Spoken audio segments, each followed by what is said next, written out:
Hi friends, మామిడికాయ కొబ్బరికాయ పచ్చడికి కావాల్సిన పదార్థాలు: ఎండుమిరపకాయలు 3-4 తీసుకోండి. మీ పెద్దవి కారం ఏమి ఉండవు. ఎల్లుల్లిపాయలు 4 పాయలు తీసుకున్నాను. రెబ్బలు, జీలకర్ర 1 స్పూను, మినప్పప్పు 1 స్పూన్. ఇందులో కొబ్బరి చిప్ప ఒకటి తీసుకోవాలి.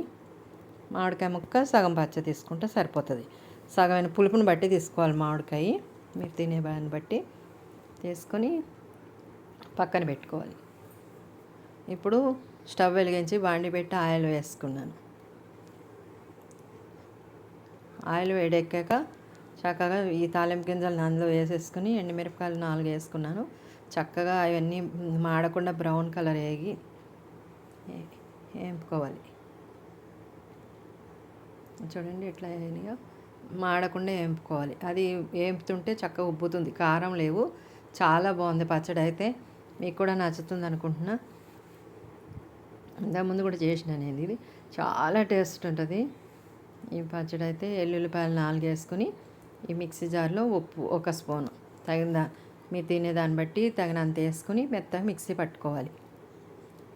మీకు ఈ వీడియో నచ్చితే తప్పనిసరిగా లైక్ చేయండి ఫ్రెండ్స్. సబ్స్క్రైబ్ చేసుకోండి. తప్పనిసరిగా సబ్స్క్రైబ్ చేసుకోండి. ఇప్పుడు ఆ తాలింపుని వేసేసి మళ్ళీ మెత్తగా గ్రైండర్ పట్టుకోవాలి. అంతేనండి, ఎంతో రుచిగా మామిడికాయ కొబ్బరి పచ్చడి రెడీ. మీకు నచ్చితే తప్పనిసరిగా లైక్ చేయండి ఫ్రెండ్స్.